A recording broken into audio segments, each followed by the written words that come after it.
Hi there, I'm Thabo Bopape and I will be teaching you English. Over the next series of lessons, we'll be looking at transactional writing.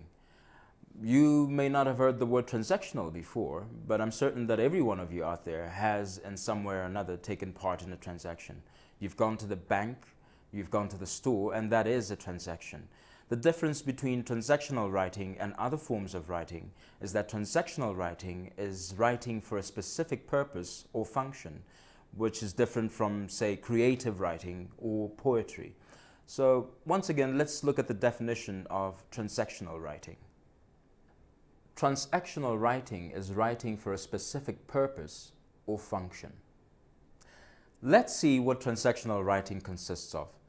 Transactional writing is writing of formal letters, faxes, taking minutes at work, virtually everything, any form of writing in the workplace.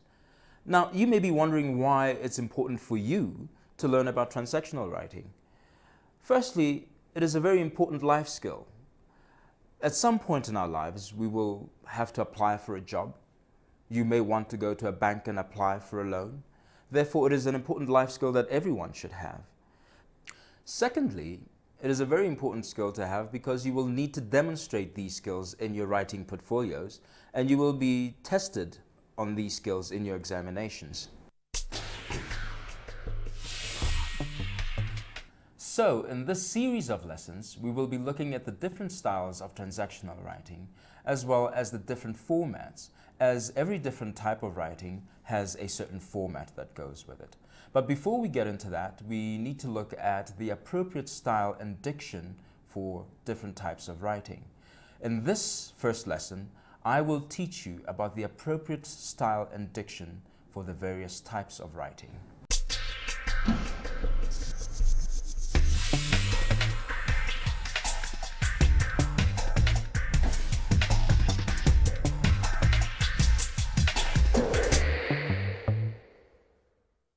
By the end of this first lesson, you will be able to define diction and style and identify the appropriate style and diction used for different purposes. So, as we've said, before we can learn the different types of transactional writing, we must first learn what diction is. What is diction?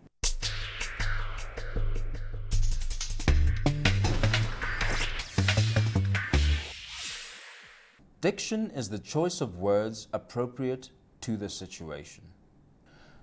So, if you're talking to a friend or writing to a friend, you're very unlikely to say, "I am most irritated with my mathematics educator." The reason you wouldn't say something like this is because the choice of words or the diction is far too formal. Would you ever use words like most irritated or mathematics educator when speaking to a friend? I doubt it. There's nothing wrong with a sentence grammatically per se. It's just that the choice of words or the diction is inappropriate, is far too formal for the situation and the people that you would be addressing. You are far more likely to use more casual diction when speaking to your best friend and would rather say something like, "My maths teacher is a pain." In that example, did you notice the use of more casual words like maths teacher as opposed to mathematics educator, or that the teacher is a pain as opposed to most irritating? This would be an example, this is actually an example of informal diction. At the same time, if your parents were to complain to your school principal about the same problem, they wouldn't say, "The maths teacher keeps picking on our kid." The diction in this case is far too informal for a meeting with an important person. There's nothing wrong with a sentence grammatically, it's just that the choice of words or the diction is inappropriate. What do you think your parents should say? Let's look at an example of a more formal diction that would be appropriate in this case. What your parents would say is, "One of your educators is making an example of our child."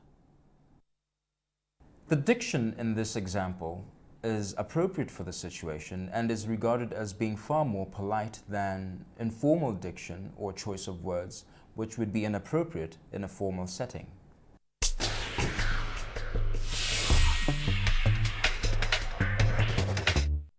Now that we've learned about diction, in addition to using appropriate diction or choice of words for a specific situation, you now need to learn about style and use of an appropriate style for a specific situation.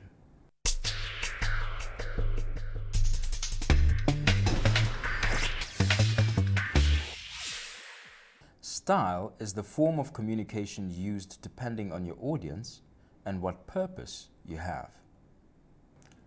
So, as you can see, diction is a very important component of style, as the words that you choose will help determine whether or not the style of communication is appropriate to a specific situation.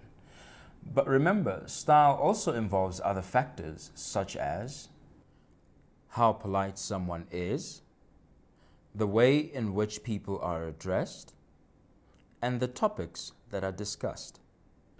For example, when addressing adults or persons of authority, you would address them as sir or ma'am, and this would be appropriate because it's a sign of respect.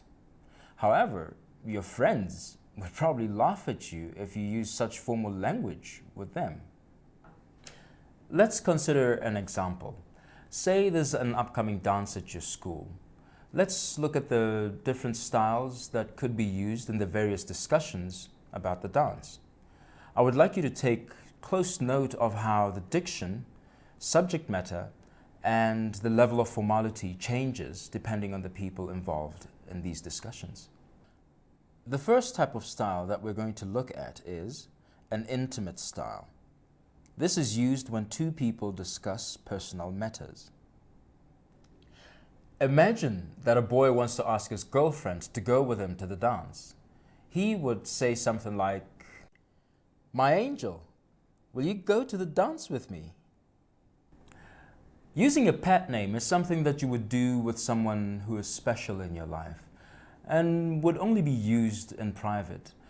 Pet names are names like Bocky, Peaches, Muffin. This is an example of an intimate style that couples would use between themselves. The next type of style is an informal style. This is used when friends chat to each other. For example, if you were discussing the upcoming dance amongst yourselves, this is the type of style that you would use. Girls may say something like, "I can't wait till the social. It's going to be awesome." Did you notice the contractions and colloquial language used in that example? Colloquial language is like slang or tsotsitalish type language. When speaking to your friends, it is quite acceptable to use less formal language. As a matter of fact, you would sound very strange to your friends if you were to use such formal language when speaking to them. The next type of style is one that is often used in meetings, and that is a consultative style. This is used when small groups discuss an issue. If a committee were in charge of organizing the dance, they would want everyone to give their ideas such that they feel that they're being consulted and they're being included.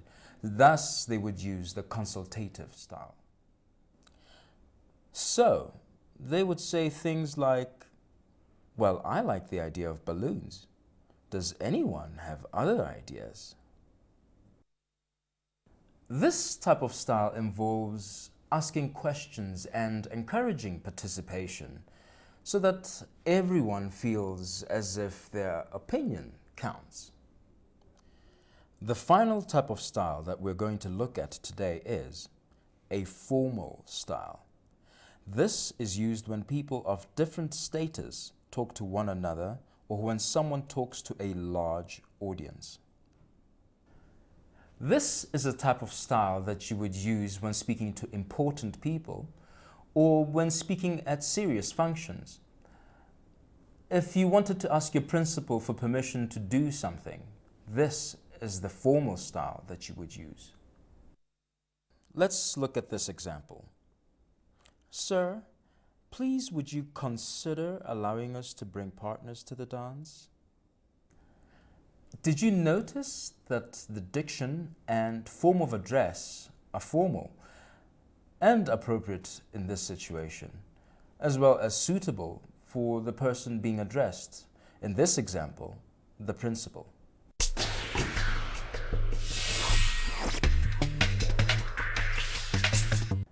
In this lesson, we looked at the different types of diction and style, and we talked about what would be appropriate for different situations.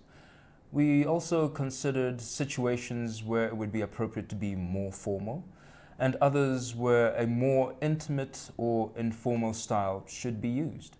So, as you can see, there is an appropriate style and diction for each occasion. Hopefully, by the end of these lessons, you will be able to apply the correct style and diction to your transactional writing. Now, it's time for us to look at today's task.